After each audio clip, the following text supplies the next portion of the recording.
اور سیاسی نفرتوں نے بھی برباد کیا ہے. سارا ملک زوال کا شکار ہے. میں سیاستدانوں کا صرف گلہ نہیں کرتا ہوں، میرا تو ریڑھی پہ سیب بیچنے والا بھی بددیانت ہے، خائن ہے. تو میں سیاستدانوں کا گلہ کیا کروں، میں افسران کا، بیوروکریسی کا رونا کیا روں. ہمارا تو چپڑاسی بھی بددیانت ہے. اللہ اس کے رسول کی غلامی کو ڈھونڈو. مذہبی نفرتوں کا شکار مت ہو. ہماری نسلوں میں بڑے دکھ سے یہ باتیں کہہ رہا ہوں کہ جیسی نفرت میں نے پاکستان میں دیکھی ہے مذہب کی، پوری دنیا میں کہیں نہیں دیکھی. مذہب کا اختلاف کب نہیں تھا؟ میرے نبی کی موجودگی میں صحابہ میں اختلاف تھا، نبی کی موجودگی میں اختلاف تھا. اختلاف ختم ہی نہیں ہو سکتا. محبت کرنا سیکھو، محبت کرنا سیکھو، محبت کرنا سیکھو. تم اپنے نبی کی سیرت اٹھا کے دیکھو، منافقوں کو گلے لگایا.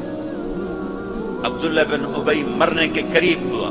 عبداللہ بن ابی غلیظ ترین انسان اور جہنم کے سب سے نیچے. ابو جہل اوپر ہے، عبداللہ بن ابی نیچے ہے. ابو جہل اوپر ہے، عبداللہ بن ابی اس سے نیچے ہے، لیکن اس نے اسلام کا لبادہ اوڑھا. میرے نبی کیا عام آدمی، میرے نبی کو تو سارے منافقوں کا پتا تھا کہ کون کون ہے، باقی صحابہ کو نہیں پتا تھا کہ کون ہے، لیکن عبداللہ بن ابی کے بارے میں سب کو پتا تھا یہ منافق ہے. اس کے بیٹے آ گئے، وہ صحابی تھے، کہ یا رسول اللہ میرا باپ مر رہا ہے، آپ جنازہ پڑھائیں گے؟ کہا ہاں پڑھاؤں. تو اس کے کفن کے لیے آپ اپنا کرتا دے دیں گے؟ کہا ہاں. آپ نے اپنا کرتا اتار کے دے دیا. آپ کہتے ہیں میں منافق کے لیے کیوں کروں؟ کرتا دے دیا. وہ مر گیا تو اس کے جنازے پہ کھڑے ہو گئے. حضرت عمر سامنے آ کے کھڑے ہو گئے. یا رسول اللہ یہ کون ہے، پتہ ہے؟ کہا ہاں پتہ ہے. کہا تو اس کا آپ جنازہ کیوں پڑھا ہے؟ کہا میرے اللہ نے مجھے ابھی تک روکا نہیں، یوں کہا ہے پڑھ یا نہ پڑھ میں معاف نہیں کروں گا. میں پڑھتا ہوں، شاید اللہ معاف کر دے.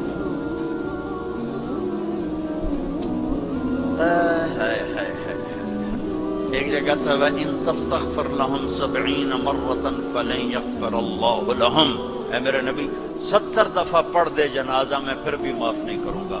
تو میرے نبی نے فرمایا ہے اگر میرا اللہ کہتا کہ اے میرے محبوب اگر آپ 70 دفعہ ان کے لیے دعا کریں گے جنازہ میں معاف کر دوں گا.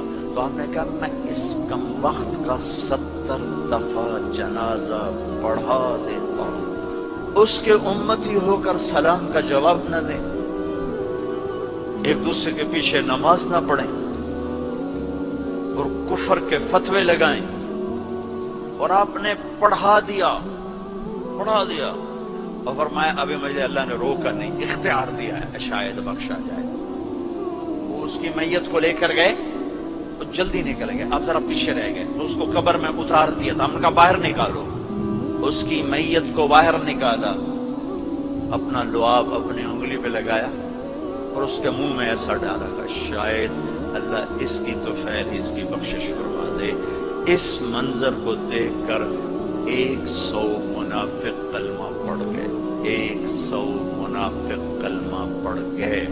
میرے بچوں ایسے علماء کا اعلی کار مت بنو جو تمہیں دست و گرے باں کر دیں، جو تمہیں مسلمان کو کافر پیش کریں. مسلمان بنو، مومن بنو، مسلمان بنو. اللہ نے ہمارا نام یا مسلم رکھا یا مومن رکھا. میرا تیرا تعارف ایمان ہے، اسلام ہے. ایک دوسرے سے ایسی نفرت،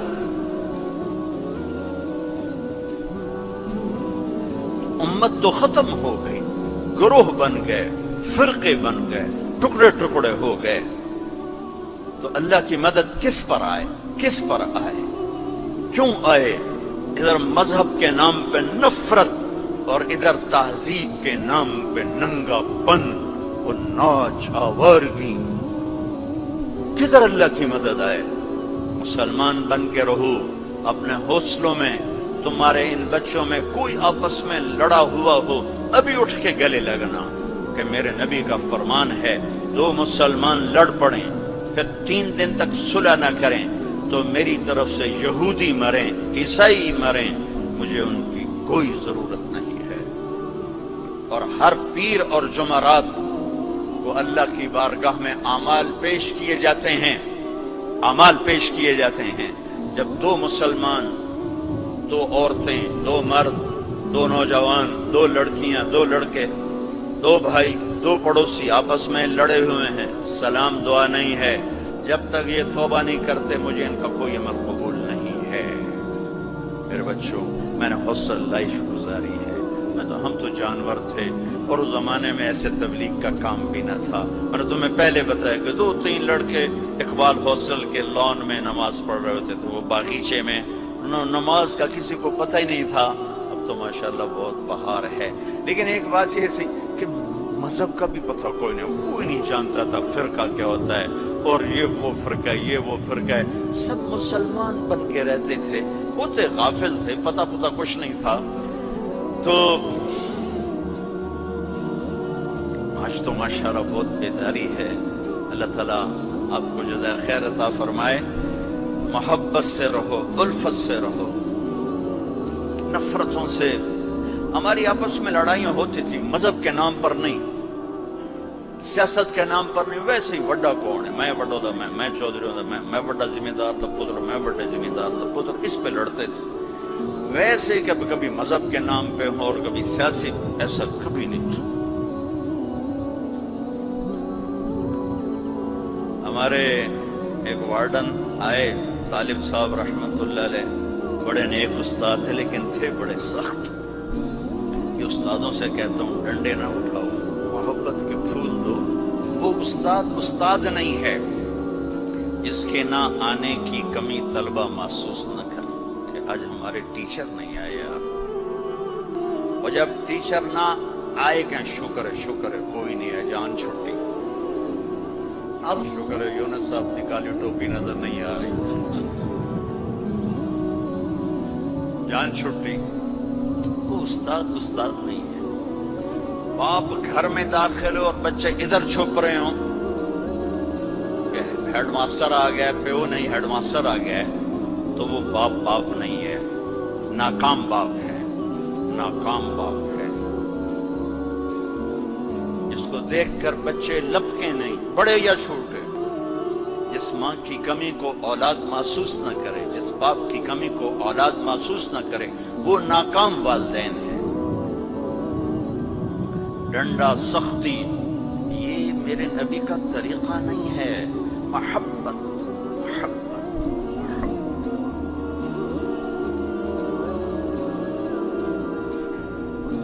وہ تھے بڑے یعنی مہربان تھے، لیکن وہ زمانہ ہی تھا ڈنڈے، کان پکڑو ڈنڈے، سختی سے بچے جھوٹ بولتے،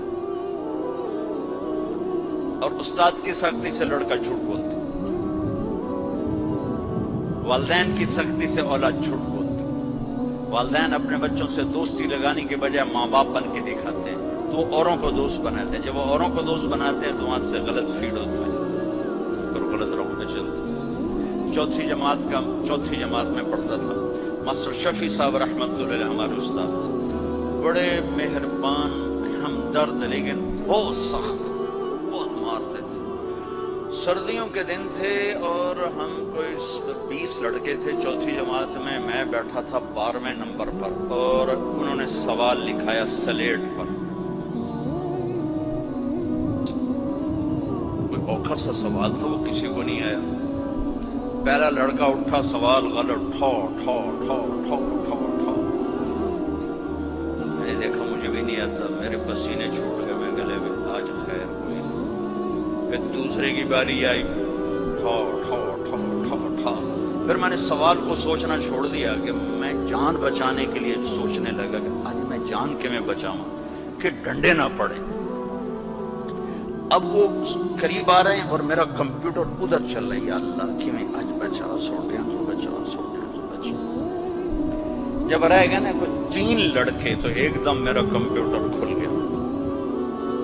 ہماری تہذیب ثقافت گاؤں کی یہ تھی کہ ہمارے ٹیچروں کو والد صاحب گندم بھیجتے، چاول بھیجتے، گھی بھیجتے، مکھن بھیجتے، موسم کے پھل آم ہے، کنو ہے، مالٹا ہے، امرود ہے، مٹھا تھا، لیمو تھا، بہت کچھ، بڑا باغ کا بڑا شوق تھا، اور مرچیں، نمک، ہر چیز جاتی تھی، اور کوئی یہ رشوت نہیں ہوتی تھی، یہ وہ ہمارے والدین سعادت سمجھتے تھے کہ بھئی ہم اپنے بچوں کے استادوں کی خدمت کریں، سعادت سمجھتے تھے۔ اب میں سوچ میں پڑا بھئی اب میں کیا کروں،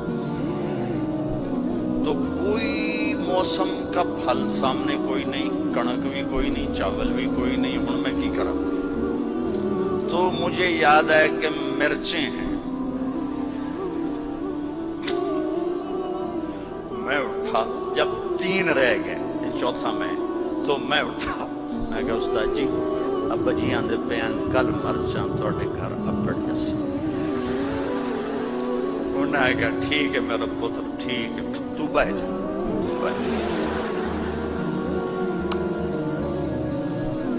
میں ڈنڈوں سے بچ گیا۔ یہ جھوٹ مجھے کس نے بلوایا؟ میرے استاد نے بلوایا۔ بچہ تو ایک یہ پھول ہوتا ہے، اس کو یوں تھپڑ مارو تو یہ مسئلہ جائے گا۔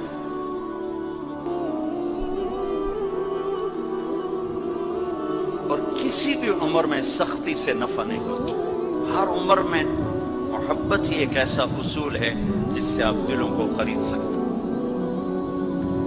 سڑکوں پہ چل چل چل عمر گزری، 30 سال ہو گئے سفر کرتے، تو ایک سکیچ میرے ذہن میں بسوں کے پیچھے چل چل کے آیا ہے کہ جب وہ نئی بس ہوتی ہے تو اس کے پیچھے لکھا ہوتا ہے ویگ اور چکوری تھی، بڑے نخرے سے چل رہی۔ جب تھوڑی پرانی ہوتی ہے تو لکھا ہوتا ہے ہارن دے کر پاس کریں۔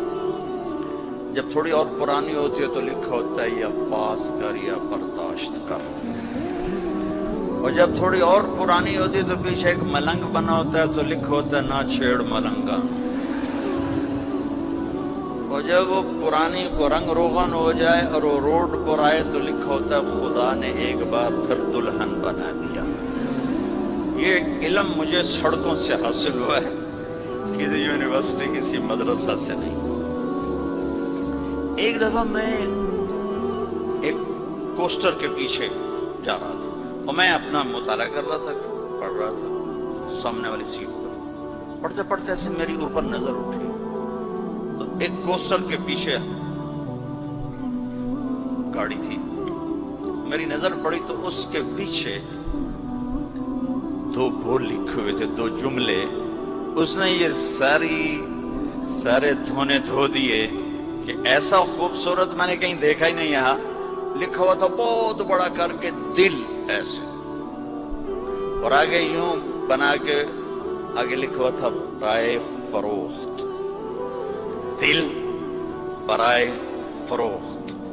دل کے نیچے لکھا ہوا تھا قیمت، آگے لکھا تھا ایک میٹھا بول، ایک میٹھا بول۔ یہ ماں بولے، یہ ٹیچر بولے، یہ باپ بولے، یہ دوست بولے، یہ بھائی بولے، یہ پڑوسی بولے، دشمن بھی بولے گا تو آپ اس کے ہو جاؤ گے، کہ دل چیز ہی ایسی ہے۔